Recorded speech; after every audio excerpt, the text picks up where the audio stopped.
So hello and welcome my friends. I am your Sandeep sir. You are watching your channel MLT tutorial by Sandeep sir. So according to your requirement, I am serving this video for you.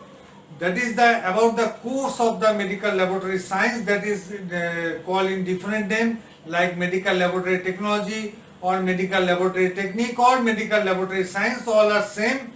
So now we are going for the complete syllabus of medical laboratories science for the DMLT students and bachelor degree students, that is the BSc MLT, BMLT and BVoc MLT, all of them.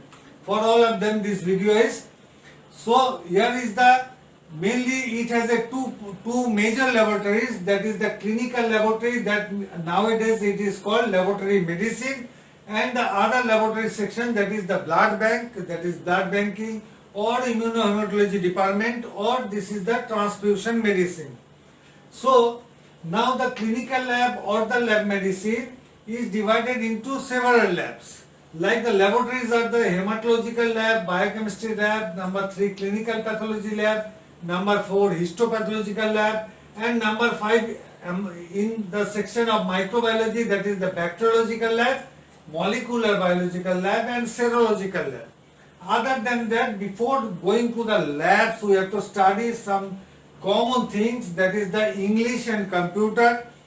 The black stars are for the bachelor degree students, and rest of the all of the rest of the things are for the diploma, and all of this course is for the bachelor degree, and except the black stars is for the diploma students. Now first we have to learn about the English and computer. This is mandatory for bachelor degree students. And second thing is the anatomy and physiology. The third part is the general laboratory concept. Fourth part is the research methodology. Number 5 is the parasitology or medical entomology. Other than that, here we have to study about all the laboratory science, and this also as well as theoretical and practical.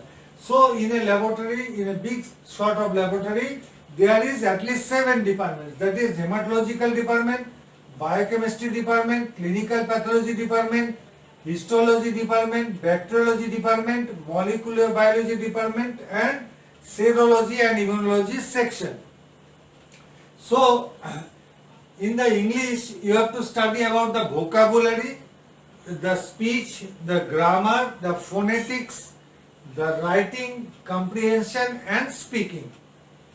In the computer application section you have to learn about the MS Office operation, lab. There are some lab software like LabMate, Maxima LS, and the presentation, that is mainly the PowerPoint presentation for the research papers. Now in the anatomy section you have to study about the respiratory. You just follow my words and not in the board, because board here I written in short.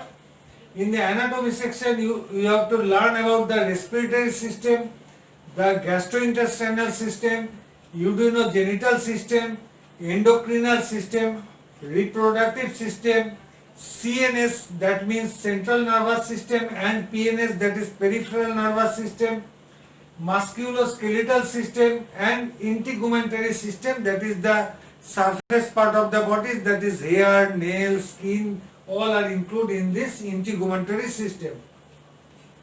Now in the physiology part, physiology section, you have to learn about the function of these organs. Now main function of the cell and the tissue, that is very important. Then here you have to study about the types of cells and tissue, their distribution and their functions. And apart from that you have to study respiratory system, how it functions, the cardiovascular system, how it is functions, endocrinological system, that is the hormonal system, the digestive system, the skin, the renal system, how urine is formed from the blood, and neuro and muscular system, and all of that physiology, all of that systems. Now in my tutorial, apart from this English, computer application, anatomy and physiology, I will give you the lesson from here to all the section about the section, their question answer and MCQs. Because English and computer and anatomy and physiology, you have to study your own or at your institution.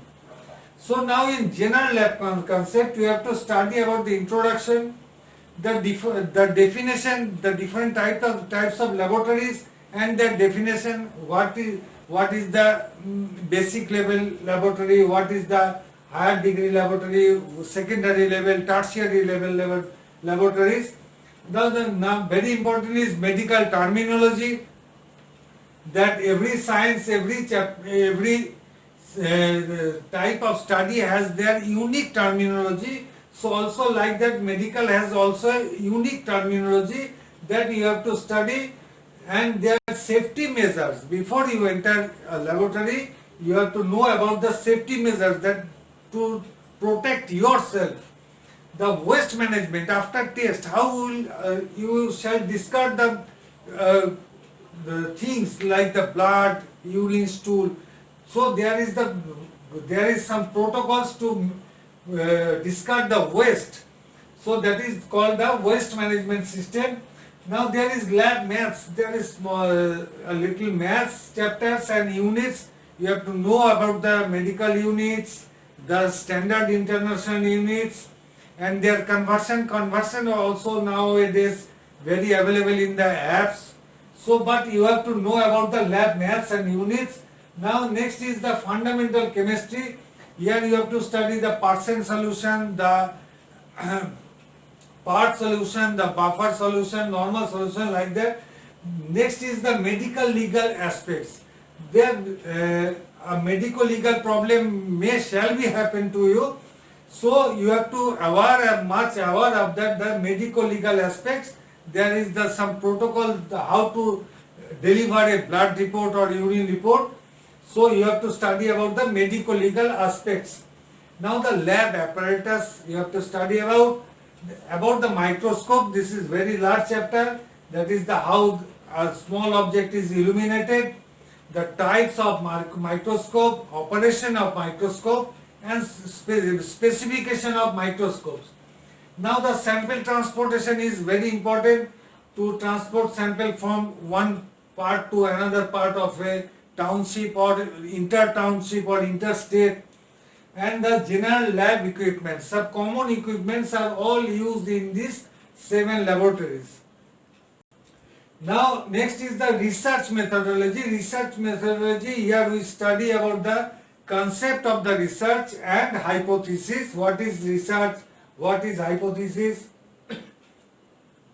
Next is the types of research and the project formation before going to research anything.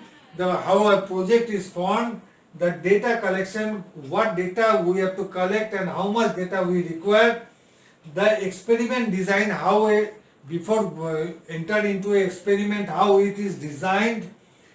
About the mean value, median value, mode value, ACM, SD, that means standard deviation, problem solving on small t test.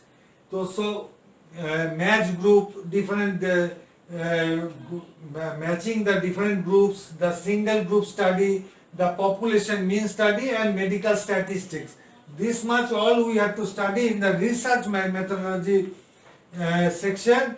Next is the parasitology, very important. That is the general parasitology, because the parasitology mainly theoretical study or application in hematology, application in clinical pathology, application in histology, application everywhere.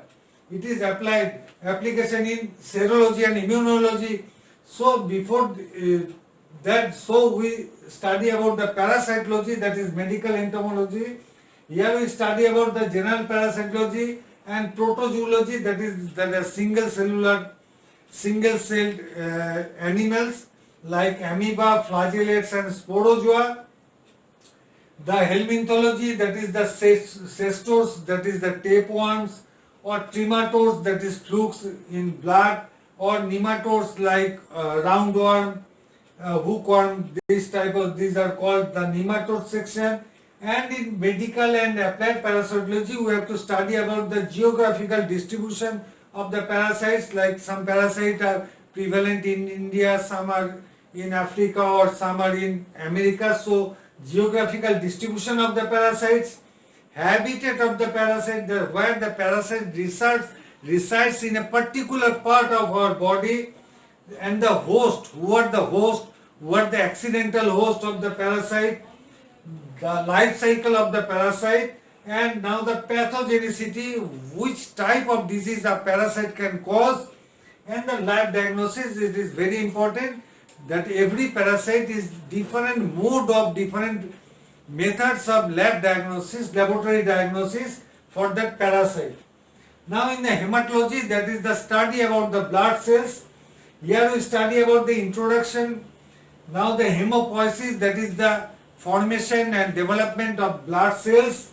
That is the hemoglobin synthesis, Hb synthesis, how hemoglobin is synthesized. Anemia is itself a chapter.